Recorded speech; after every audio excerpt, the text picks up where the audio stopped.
How to buy Roblox Premium. Hello everyone, welcome to this channel. I'm Emily and I'm here to help you out today. So without any delay, let's get started.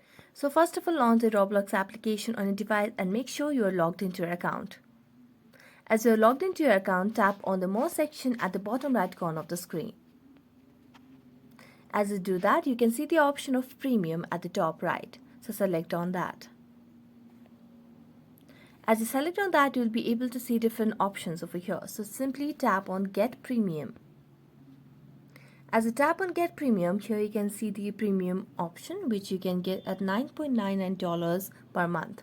So you can just tap on Subscribe now. Then tap on Purchase.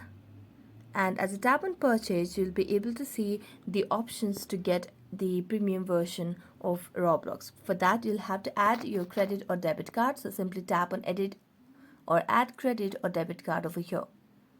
As you tap on it, you just have to provide your information about your card and then tap on Save Card, and then you'll be able to buy your Roblox Premium. So that's it. Thank you so much for watching this video. See you next time.